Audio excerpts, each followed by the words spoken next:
Welcome to all. So today's session is related to benefits and obstacles in project management. The course title is Project Management Skills. Course code is 20PM01T and it is common to all the branches of the second semester. Okay, welcome you all. Today's outline of my presentation will be introduction, benefits and obstacles in project management. So the introduction, if we look at these questions, how project will be get benefited, what are the key observations to make project to be benefited, or how to measure or evaluate the project. ಇದು ನಾವು initial ಆಗಿ ತಿಳ್ಕೊಬೇಕಾದಂಥ ವಿಚಾರ. ಇನ್ನೊಮ್ಮೆ ಹೇಳ್ತೀನಿ, ಒಂದು project ಉಪಯುಕ್ತವಾಗಬೇಕು ಅಥವಾ ಲಾಭದಾಯಕವಾಗಿರಬೇಕು ಅಂತಾದರೆ ಯಾವ ರೀತಿ ಇರುತ್ತೆ, ಅಥವಾ ಒಂದು ಪ್ರಾಜೆಕ್ಟನ್ನು ಬೆನಿಫಿಟ್ ಮಾಡಬೇಕಂತ ಅಂದರೆ ಯಾವ ಅಬ್ಸರ್ವೇಷನ್ ಮಾಡೋದ್ರಿಂದ ನಾವು ಅನುಕೂಲತೆಗಳಿದೆ, ಅಥವಾ ಯಾವ ರೀತಿ ನಾವು ಪ್ರಾಜೆಕ್ಟ್ ಇದು ಒಳ್ಳೆಯದೋ ಅಥವಾ ಕೆಟ್ಟದ್ದೋ ಅಥವಾ ಲಾಭದಾಯಕವೋ ಅಥವಾ ಕಡಿಮೆ ಲಾಭದಾಯಕವೋ ಅಂತ ಹೇಳಬಹುದು. ಉದಾಹರಣೆಗೆ, ಸೊ ನಾವು ಈಗ ಮಾಗಿ ಕಾಲ ಅಥವಾ ಮುಂಗಾರು ಮಳೆ ಬರ್ತಾ ಇದೆ, ಯಾವ ಬೆಳೆ ಹಾಕೋದ್ರಿಂದ ಅನುಕೂಲ ಆಗುತ್ತೆ, ನಾವು ರಾಗಿ ಹಾಕೋದ್ರಿಂದ ಅನುಕೂಲ ಆಗುತ್ತಾ, ಭತ್ತ ಹಾಕೋದ್ರಿಂದ ಯಾವುದು ಲಾಭದಾಯಕವಾಗಿರುತ್ತೆ ಅಂದರೆ ಮೆಷರ್ಮೆಂಟ್. ಹಾಗಾದರೆ ಮಳೆ ಕರೆಕ್ಟಾಗಿ ಬರುತ್ತಾ ಬರಲ್ವೋ, ಸೊ ಸೈಕ್ಲೋನ್ ಏನಾರು ಇದೆಯಾ, ಲಾಸಸ್ ಏನಾರು ಆಗ್ಬೋದಾ, ಈ ರೀತಿಯಾದಂತಹ ಕೆಲವೊಂದು ಫೀಚರ್ಸ್ಗಳನ್ನು ನಮಗೆ ಆ ಪ್ರಾಜೆಕ್ಟಲ್ಲಿ ತಿಳ್ಕೊಬೇಕಾಗುತ್ತೆ. This is what I discussed now is related to the agriculture field. The project is for next 3 months, which plant has to grow and which is more beneficial, that whether that project is suitable for this place. ಉದಾಹರಣೆಗೆ ಮೈಸೂರು ಕಡೆ ಸುತ್ತಮುತ್ತ ಎಲ್ಲ ಭತ್ತ ಮತ್ತು ಕಬ್ಬನ್ನು ಜಾಸ್ತಿ, ಮಂಡ್ಯ ಕಡೆ ಕಬ್ಬನ್ನು ಜಾಸ್ತಿ ಬೆಳೀತಾರೆ. ಅವರು ಭತ್ತ ಅಥವಾ ಕಬ್ಬಿನ ಬದಲು ಆಲೂಗೆಡ್ಡೆ ಅಥವಾ ಬೇರೆ ಟೊಮೊಟೊ ಬೆಳೆದ್ರೆ ಅವ್ರಿಗೆ ಲಾಸೋ ಲಾಭನೋ ಅನ್ನೋದನ್ನು ವಿಚಾರ. ಅದೇ ರೀತಿ ಈ ಉತ್ತರ ಕರ್ನಾಟಕದ ಕಡೆ ಉದಾಹರಣೆಗೆ ಬ್ಯಾಡಗಿ ಅನ್ನೋ ತಾಲೂಕಲ್ಲಿ ಮೆಣಸಿನ್ಕಾಯಿ ಬೆಳೀತಾರೆ. ಯಾವ ಸೀಸನ್ನಲ್ಲಿ ಬೆಳಿಬೇಕು, these are the concept will be whether my question is how the project will be get benefited. Okay, ಯಾವ ಸಾವಯವ ಗೊಬ್ಬರನ್ನು ಹಾಕಿದ್ರೆ ಇಳುವರಿ ಜಾಸ್ತಿ ಬರುತ್ತೆ ಅನ್ನೋ ರೀತಿ ನಾವು ತಿಳ್ಕೊಬೇಕಾಗುತ್ತೆ. So in the same way you can apply how the project will be get benefited ಅನ್ನೋ ರೀತಿ. Okay, next we will discuss about the benefits. Okay, now project management help to avail the following benefits: identification of functional responsibility to ensure that all activity accounted for regardless of personal turnover. ಯಾವುದೋ ಒಂದು ಅಂದರೆ ಒಂದು ಪ್ರಾಜೆಕ್ಟಲ್ಲಿ ಹಲವಾರು ಸಂದರ್ಭಗಳು ಇರ್ತವೆ, ಯಾವುದೋ ವ್ಯಕ್ತಿಗೆ ಅಥವಾ ಯಾವುದೋ ಒಂದು ವಿಭಾಗಕ್ಕೆ ಲಾಭದಾಯಕ ಆಗುತ್ತೆ ಅಂತ ನಾವು ಫೋಕಸ್ ಮಾಡಬಾರ್ದು. Okay, regardless of personal turnover. Okay, ಒಬ್ಬ ವ್ಯಕ್ತಿಗಿರ್ಬೋದು ಅಥವಾ ಒಂದು ವಿಭಾಗಕ್ಕೆ ಆ ಪ್ರಾಜೆಕ್ಟಲ್ಲಿ ಲಾಭದಾಯಕ ಅಥವಾ ಸಿಂಪಲ್ ಆಗುತ್ತೆ ಅಂತ ನಾವು ಮಾಡಬಾರ್ದು. ಮತ್ತು identification of the functional responsibilities, ಯಾವ ರೀತಿ ಯಾವ ವಿಭಾಗಕ್ಕೆ ಅಂದರೆ ಒಂದು ಪ್ರಾಜೆಕ್ಟಲ್ಲಿ 4-6 ವಿಭಾಗ ಇದ್ದರೆ ಅಲ್ಲಿ ಪ್ರತಿಯೊಂದು ವಿಭಾಗಗಳಿಗೂ ಒಂದೊಂದು ರೆಸ್ಪಾನ್ಸಿಬಿಲಿಟಿ ಇರುತ್ತೆ. ಓಕೆ, ಉದಾಹರಣೆಗೆ ಮನೆ ಕಟ್ಟೋದು ಅಂತ ಅಂತಿದ್ದಂಗೆ ಕ್ವಾಲಿಟಿ ಮೈಂಟೈನ್ ಮಾಡಬೇಕು ಅಂದರೆ ಮೇಸ್ತ್ರಿಗಳು ಅಲ್ಲಿ ಮೇಂಟೈನ್ ಮಾಡಬೇಕಾಗುತ್ತೆ. ವುಡನ್ ರಿಲೇಟೆಡ್ ಆಗಿ ಕ್ವಾಲಿಟಿ ಮೇಂಟೈನ್ ಮಾಡಬೇಕು, ಎಲೆಕ್ಟ್ರಿಕಲ್ ವೈರಿಂಗ್ ರಿಲೇಟೆಡ್ ಆಗಿ ಕ್ವಾಲಿಟಿ ಮೇಂಟೈನ್ ಮಾಡಬೇಕು. ಸೊ ಒಂದು ಆ್ಯಪ್ ಡೆವಲಪ್ ಮಾಡಬೇಕಾದ್ರೆ ಸೊ ಏನೇನು ಫೀಚರ್ಸ್ ಬೇಕು, ಓಕೆ, ಅದರಲ್ಲಿ ವಾಯ್ಸ್ ರೆಕಾರ್ಡರ್ ಇರಬೇಕೋ ಅಥವಾ ಇರಬಾರ್ದು, ಅಥವಾ ವಿಡಿಯೋ ಪ್ಲೇ ಆಗಬಾರ್ದು ಅಂತ ಇರುವಂಥದ್ದು. ಅಥವಾ ಒಂದು ಎಲೆಕ್ಟ್ರಾನಿಕ್ ಸರ್ಕ್ಯೂಟ್ನ ಬಿಲ್ಡ್ ಮಾಡಬೇಕಾದ್ರೆ ಸೇಫ್ಟಿ, ನಾವು ಸ್ವಿಚ್ ಆನ್ ಮಾಡೋಕ್ಕೆ ಹೋದಾಗ ನನಗೆ ಪವರ್ ಅಂದರೆ ಕರೆಂಟ್ ಹೊಡೆಯುತ್ತೋ ಇಲ್ವೋ, ಎಷ್ಟು ವೋಲ್ಟೇಜಲ್ಲಿ ಇದ್ದರೆ ಈ ಐ ಸಿ ಸುಟ್ಟೋಗಲ್ಲ, ಓಕೆ, ಅದರ ವೋಲ್ಟೇಜ್ ಆ್ಯಂಪ್ಲಿಟ್ಯೂಡ್ ಎಷ್ಟಿರಬೇಕು, ವಾಯ್ಸ್ ರೆಕಾರ್ಡ್ ಆದಾಗ ಸ್ಯಾಂಪ್ಲಿಂಗ್ ರೇಟ್ ಎಷ್ಟಿರಬೇಕು, ಅದನ್ನು ಕಮ್ಯುನಿಕೇಷನ್ ಟ್ರಾನ್ಸ್ಮಿಟ್ ಮಾಡಬೇಕಾದ್ರೆ ಈಗ ಗೂಗಲ್ ಮೀಟಲ್ಲಿ ನಾನು ಇಲ್ಲಿ ಮಾತಾಡುವಂಥ ಶಬ್ದಗಳು ನಿಮಗೆಲ್ಲರಿಗೂ ಕೇಳಬೇಕು. ಹಾಗಾದರೆ ಯಾವ ಕಮ್ಯುನಿಕೇಷನ್ ಟೆಕ್ನಾಲಜಿ ಯೂಸ್ ಮಾಡಬೇಕು? ಅನಲಾಗ್ ಕಮ್ಯುನಿಕೇಷನ್ನ, ಡಿಜಿಟಲ್ ಕಮ್ಯುನಿಕೇಷನ್ನ, ಆಂಪ್ಲಿಟ್ಯೂಡ್ ಶಿಫ್ಟ್ ಕೀಯಿಂಗ, ಈ ರೀತಿ ಸ್ಯಾಟಲೈಟ್ ಕಮ್ಯುನಿಕೇಷನ್ ಏನಾದ್ರು ಹೋಗಬೇಕಾ? ಮೊಬೈಲ್ ಕಮ್ಯುನಿಕೇಷನ್ ಅಂದರೆ ನಿಯರೆಸ್ಟ್ ಬೇಸ್ ಸ್ಟೇಷನ್ ಯಾವುದು? ಸೊ ಈ ರೀತಿಯಾದಂತಹ ಫೀಚರ್ಸ್, ಓಕೆ, ಫಂಡಮೆಂಟಲ್ ರೆಸ್ಪಾನ್ಸಿಬಿಲಿಟಿನ ನಾವು ಫಿಕ್ಸ್ ಮಾಡ್ಕೋಬೇಕಾಗತ್ತೆ.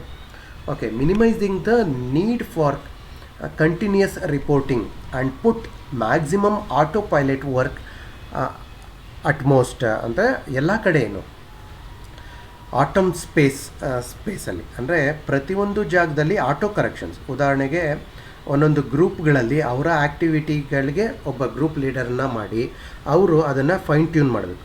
ಪ್ರತಿ ಸತಿನೂ ಪ್ರಾಜೆಕ್ಟ್ ಮ್ಯಾನೇಜರ್ವ್ರಿಗೂ ಪ್ರಾಬ್ಲಮ್ ಬಂದರೆ, ಈಗ ಉದಾಹರಣೆಯಲ್ಲಿ ಈ ಕಾಲೇಜಲ್ಲಿ ತುಂಬ ಆ್ಯಕ್ಟಿವಿಟಿಗಳು ನಡೀತಾ ಇರುತ್ತೆ, ಪ್ರತಿಯೊಬ್ಬ ವಿದ್ಯಾರ್ಥಿಗಳು ಡೈರೆಕ್ಟಾಗಿ ಹೋಗಿ ಪ್ರಿನ್ಸಿಪಾಲಿಗೆ ಕಂಪ್ಲೇಂಟ್ ಮಾಡಿದ್ರೆ ಅದು ಚೆನ್ನಾಗಿರುತ್ತಾ? ಅಥವಾ ಅಲ್ಲೇ ಲೆಕ್ಚರರ್ಸ್ಗೆ ಈಗ ಈ ಕ್ಲಾಸು ನನಗೆ ಈ ಪ್ರಾಬ್ಲಮ್ ಇಲ್ಲ ಅಥವಾ ಕುಡಿಯೋ ನೀರಿಲ್ಲ, ಆ ವಿಭಾಗಕ್ಕೆ ಹೋಗಿ ವಿಭಾಗಾಧಿಕಾರಿಗಳಿಗೆ ಕಂಪ್ಲೇಂಟ್ ಕೊಡೋದ್ರಿಂದ ಅಥವಾ ಮೇಸ್ಟ್ರುಗಳಿಗೆ ಹೇಳೋದ್ರಿಂದ ಆ ಟಾಸ್ಕು ಸಾಲ್ವ್ ಆಗುತ್ತಾ? So it means that auto pilot, auto corrections ಅಂದರೆ ಅಲ್ಲೇ ಕರೆಕ್ಟಾಗಿ ಪ್ರಾಜೆಕ್ಟ್ ಮ್ಯಾನೇಜರ್ವರೆಗೂ ಕಂಪ್ಲೇಂಟ್ ಹೋಗಬಾರ್ದು, ಅಲ್ಲಲ್ಲೇ ಕರೆಕ್ಷನ್ ಆಗೋದ್ರಿಂದ so there is a possibility of efficiently do that particular project. Okay, ಈಗ ಗೋಲ್ಡ್ ಪರ್ಚೇಸ್, ಮದುವೆ ಕಾರ್ಯಕ್ರಮದಲ್ಲಿ ಗೋಲ್ಡ್ ಪರ್ಚೇಸ್ ಮಾಡೋಕ್ಕೆ ಹೋಗ್ತಾರೆ, ಆ ಮಾಡೋಕ್ಕೆ ಹೋಗಿರೋ ಟೀಮಲ್ಲೇ ಯಾರೋ ಒಬ್ಬರು ಡಿಸಿಷನ್ ಮೇಕರ್ ಇದ್ದರೆ ಎಷ್ಟು ಕ್ವಾಲಿಟಿ, ಎಷ್ಟು ಗ್ರಾಮು, ಏನು ಅಂತ ಹಾಕ್ಬೋದು. ಅಥವಾ ಈಗ ಮನೆ ಕಟ್ಟಬೇಕಾದ್ರೆ ಎಲೆಕ್ಟ್ರಿಕ್ ವೈರಿಂಗ್ಸು ಮತ್ತು ಸ್ವಿಚಸ್ಸು, LED ಬಲ್ಪ್ಗಳನ್ನೆಲ್ಲ ತರಕ್ಕೆ ಹೋದಾಗ ವಿದ್ಯಾರ್ಥಿ ಅಂದರೆ ಆಗ ಅವರೇ ಡಿಸೈಡ್ ಮಾಡಿ, ಅಥವಾ ಅವ್ರು ಡಿಸಿಷನ್ ಮಾಡೋಕ್ಕಲ್ಲ ಅಂದರೆ ಫೋನ್ ಮಾಡಿ ಕೇಳಿದಾಗ ಈ ರೀತಿ ಇರಲ್ಲ, ಈ ಕಲರ್ ಇರಲ್ಲ. ಉದಾಹರಣೆಗೆ ಸ್ಯಾರಿ ಪರ್ಚೇಸ್ ಅಥವಾ ಡ್ರೆಸ್ ಪರ್ಚೇಸ್ ಮಾಡಬೇಕಾದ್ರೆ ಇದು ಚೆನ್ನಾಗಿಲ್ಲ, ಅದು ಚೆನ್ನಾಗಿಲ್ಲ, ಡಿಸಿಷನ್ ಮತ್ತು ಮಲ್ಟಿಪಲ್ ಡಿಸಿಷನ್ಸ್ ಆಗ್ತಾ ಹೋಗುತ್ತೆ, ಇದು ಚೆನ್ನಾಗಿದೆ, ಅದು ಚೆನ್ನಾಗಿದೆ ಅಂತ. ಸೊ ಈ ರೀತಿ ಕ್ವಾಲಿಟಿ, ಪ್ರೈಸು, ಕಾಂಪ್ರಮೈಸೇಷನ್ನು, ಸೊ ಡ್ಯೂರಬಿಲಿಟಿ, ಸೊ ಇದನ್ನೆಲ್ಲ ನೋಡ್ಕೊತಾ ಹೋಗಬೇಕು. ಆಟೋ ಪೈಲಟ್ ಕರೆಕ್ಷನ್ ಮಾಡಿ ಫೈನಲ್ ಡಿಸಿಷನ್ ತಗೊಂಡು ಮತ್ತೆ ಟೈಮು ಡ್ರ್ಯಾಗ್ ಆಗಬಾರ್ದು, ಟೋಟಲ್ ಪ್ರಾಜೆಕ್ಟ್ ಕಾಸ್ಟು ಇನ್ಕ್ರೀಸ್ ಆಗಬಾರ್ದು. ಈ ರೀತಿ ಎಲ್ಲ ವಿಚಾರಗಳನ್ನು ನೋಡ್ಕೊತಾ ಹೋಗಬೇಕು. This will be auto piloting ಇದ್ದಾಗ project will be get benefited. Okay, minimising ಅಲ್ಲಿ ರೆಸ್ಪಾನ್ಸಿಬಿಲಿಟಿ, ಸೊ ಸ್ವಲ್ಪನೇ ಒಬ್ಬೊಬ್ಬರಿಗೆ ಅಂದರೆ ಕಂಪ್ಲೀಟ್ ಪ್ರಾಜೆಕ್ಟ್ ರೆಸ್ಪಾನ್ಸಿಬಿಲಿಟಿ ಒಬ್ಬನ ಮೇಲೆ ಇರೋದ್ರ ಬದಲು ಸೊ ಟಾಸ್ಕ್ ಬೇಸಿಸ್ ಮೇಲೆ ಎಲ್ಲ ಒಂದೊಂದು ವಿಭಾಗದಲ್ಲೂ ಒಬ್ಬೊಬ್ಬನಿಗೆ ಅಸೈನ್ ಮಾಡಿ ಆ ಎಲ್ಲರನ್ನೂ ಇನ್ನೊಬ್ಬ ಮಾನಿಟ್ರ್ ಮಾಡಿದಾಗ, ಆ ರೀತಿ ಫ್ಲೆಕ್ಸಿಬಿಲಿಟಿ ಇದ್ದಾಗ project will be get benefited, ಇಲ್ಲಾಂದರೆ ಲಾಸ್ ಆಗುತ್ತೆ. ಉದಾಹರಣೆಗೆ ಮನೆ ಕಟ್ಟಬೇಕಾದ್ರೆ ಯಾವುದೋ ಒಂದು ಗೋಡೆ, ಈ ಗೋಡೆ ಇಲ್ಲಿರಬಾರ್ದಾಯಿತು, ಇಷ್ಟು ದೂರದಲ್ಲಿರಬೇಕು, ಈ ಗೋಡೆನ ಕಟ್ ಮಾಡಿ ಅಥವಾ ಇಲ್ಲಿ ಕಿಟಕಿ ಬರಬೇಕಾಯಿತು, ಆಗ ಏನಾಗುತ್ತೆ, ರೀವರ್ಕ್ ಆದಾಗ ಟೈಮ್ ಜಾಸ್ತಿ ಹಿಡಿಯುತ್ತೆ, cost of the project will be more. Cost of the project ಕಡಿಮೆ ಆದಷ್ಟು ಬೆನಿಫಿಟ್, ಆ ರೀತಿ ನಾವು ಹೇಳ್ಬೋದು. Okay, next one is identification of the time. ನಾವು measure of accomplishment against the plans. Okay, ಉದಾಹರಣೆಗೆ plan A, plan B, plan C, ಈ ರೀತಿ 3.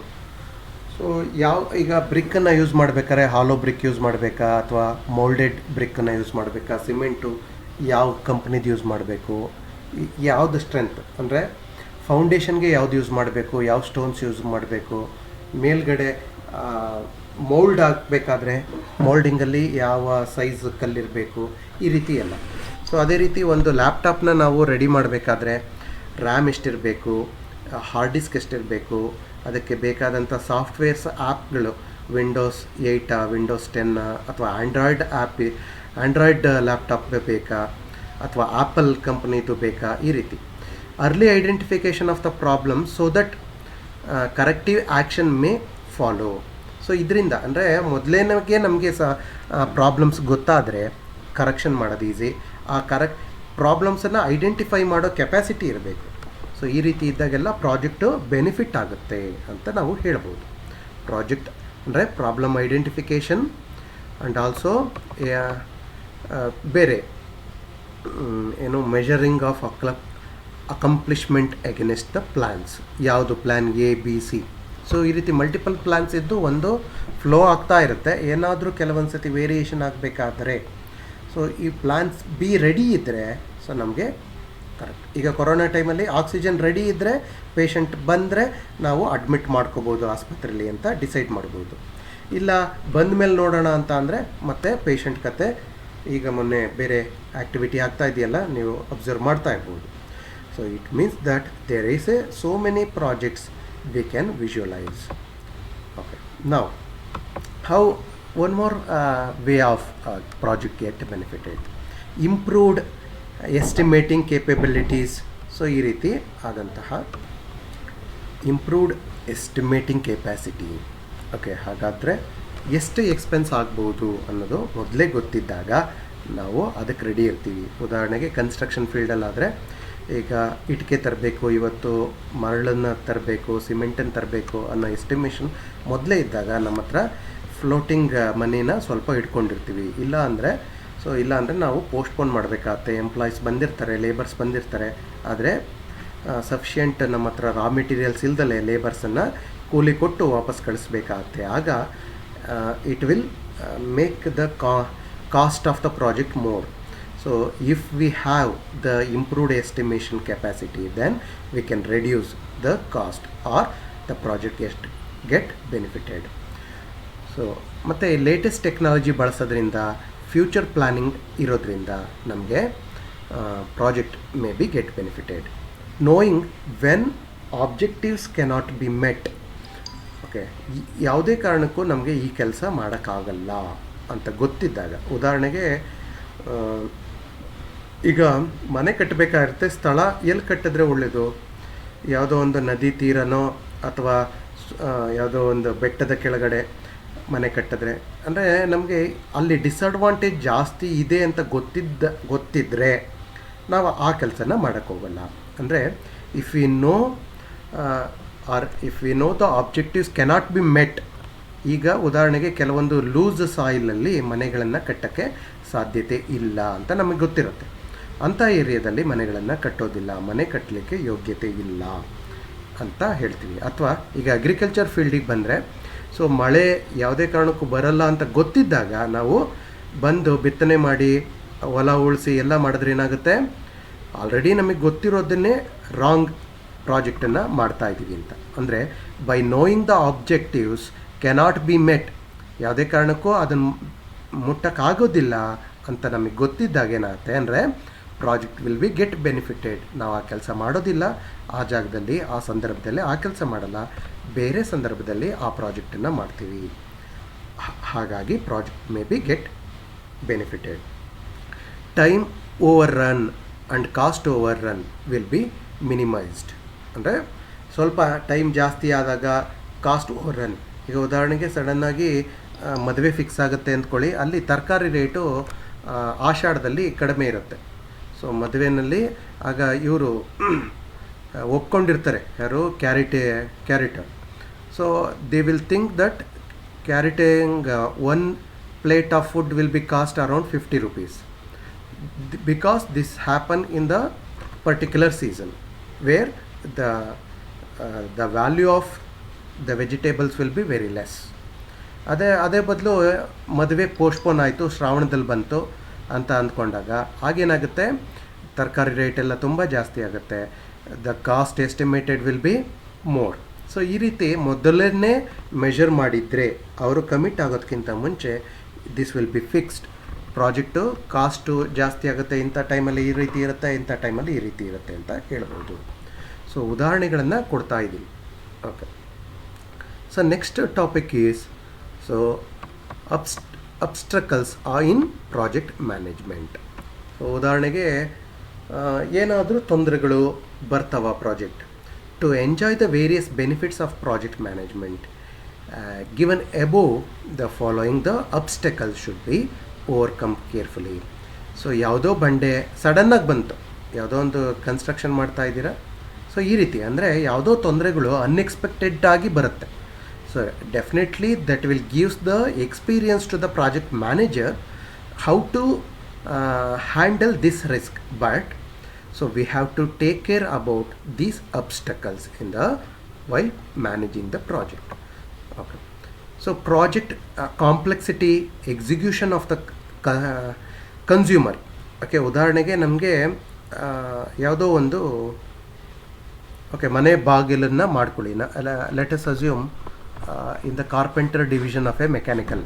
ಓಕೆ, ಸೊ ಕಾರ್ಪೆಂಟ್ರಿನಲ್ಲಿ ಸೈಜ್ ಕೊಟ್ಟಿರ್ತಾರೆ ಮನೆ ಬಾಗಿಲಿಗೆ ಅಂತ ಅಂದ್ಕೊಂಡಾಗ, ಸೊ ಮತ್ತೆ ಸ್ವಲ್ಪ ದಿನ ಆದಮೇಲೆ ಫೋನ್ ಮಾಡಿ ಹೇಳ್ತಾನೆ ಇಲ್ಲ ಬಾಗಿಲು ಸೈಜ್ ಚೇಂಜ್ ಆಯಿತು ಅಂತ ಕಾರ್ಪೆಂಟ್ರಿಗೆ. ಅಷ್ಟೊತ್ತಿಗೆ ಮರಗಳನ್ನು ಕುಯ್ದಿಟ್ಟಿರ್ತಾನೆ.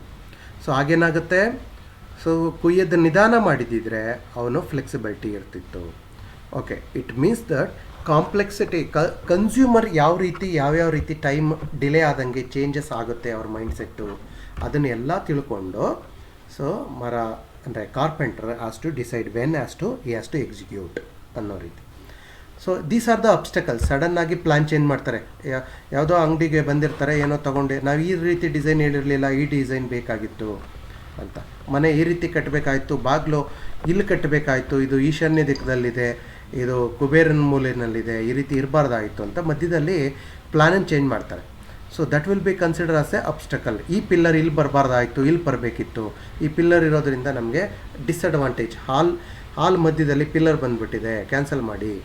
ಸೊ ಈ ರೀತಿಯಾದಂಥ ಕಸ್ಟಮರ್ಗೆ ಸೊ ಇಂಜಿನಿಯರ್ ಜೊತೆ ಅಂದರೆ ಪ್ರಾಜೆಕ್ಟ್ ಮ್ಯಾನೇಜರ್ ಜೊತೆ ಮಾತಾಡಬೇಕಾದ್ರೆ there are so many obstacles. Okay, ಈಗ ಪ್ಲ್ಯಾನ್ ಮಾಡಿರ್ತಾರೆ, ಒಂದು ರಿವರ್ ಮಧ್ಯದಲ್ಲಿರುತ್ತೆ, ಒಂದು ಬ್ರಿಡ್ಜ್ ಕನ್ಸ್ಟ್ರಕ್ಷನ್ ಮಾಡಬೇಕಾಗುತ್ತೆ. ಮಧ್ಯದಲ್ಲಿ ಸಡನ್ನಾಗಿ ಆ ಪ್ಲ್ಯಾನಲ್ಲಿ ಎಸ್ಟಿಮೇಟ್ ಮಾಡಿರೋದಿಲ್ಲ, ಏನೋ ರಿವರ್ ಮಧ್ಯದಲ್ಲಿ ಅಲ್ಲಿ ಮೀನು ಹಿಡಿಯೋರು ಒಂದು ಗಲಾಟೆ ಮಾಡ್ತಾರೆ, ಸ್ಟ್ರೈಕ್ ಮಾಡ್ತಾರೆ ಅಂತ ಎಸ್ಟಿಮೇಟ್ ಮಾಡೇ ಇರೋದಿಲ್ಲ. ಅವರೇನೋ ಕಾಸ್ಟು ಮತ್ತು ಇನ್ನೊಂದು ಎಸ್ಟಿಮೇಟ್ ಮಾಡಿರ್ತಾರೆ. ಸ್ಟ್ರೈಕಿಂದ ಅದು ಒಂದು ವಾರ ಅಥವಾ ಒಂದು ತಿಂಗಳು ಪೋಸ್ಟ್ಪೋನ್ ಆಗುತ್ತೆ, ಅಷ್ಟು ಕೆಲಸದವರಿಗೆ ಸುಮ್ಮನೆ ಸಂಬಳ ಕೊಡಬೇಕಾಗತ್ತೆ, ಈ ರೀತಿ ಎಲ್ಲ ಎಸ್ಟಿಮೇಟೇ ಮಾಡಿರಲ್ಲ. ಅಂಥದ್ದನ್ನು that strike will be called as a obstacle. Okay, so ಈ ರೀತಿಯಾದಂತಹ ಅಬ್ಸ್ಟ್ರಕಲ್ಸು ಪ್ರಾಜೆಕ್ಟಲ್ಲಿ ಬರುತ್ತೆ, ಅಂಥದ್ದನ್ನು ಹ್ಯಾಂಡ್ಲು ಮಾಡಬೇಕಾಗತ್ತೆ. ಈಗ ನಾನು ಕೊಡ್ತಾ ಇರೋದು ಉದಾಹರಣೆ, ಚಿಕ್ಕ ಎಕ್ಸಾಂಪಲ್ಸ್.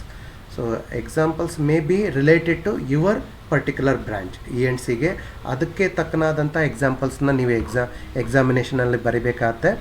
ಸೊ ಸಿವಿಲ್ ಬ್ರ್ಯಾಂಚವರು ಸಿವಿಲ್ ರಿಲೇಟೆಡ್ಡು, ಮೆಕ್ಯಾನಿಕಲ್ ಅವರು CS ಅವರು. ಈಗ ಉದಾಹರಣೆಗೆ ಕಂಪ್ಯೂಟರ್ ಸೈನ್ಸಲ್ಲಿ ಯಾವುದೋ ಒಂದು ಪ್ರೋಗ್ರಾಮನ್ನು ಬರೆದಿರ್ತಾರೆ, ಟಚ್ ಸ್ಕ್ರೀನಲ್ಲಿ ಕೀಪ್ಯಾಡನ್ನು ಡಿಸೈನ್ ಮಾಡಿರ್ತಾರೆ. ಆ ಕೀಪ್ಯಾಡು ಈ ರೀತಿ ಇರಬಾರ್ದಾಯಿತು, ಈ ರೀತಿ ಆ್ಯಪಲ್ಲಿ ಈ ಚಿತ್ರ ಲೋಗೋ ಈ ರೀತಿ ಇರಬಾರ್ದಾಯಿತು, ಇನ್ನೊಂದು ರೀತಿ ಇರಬೇಕು.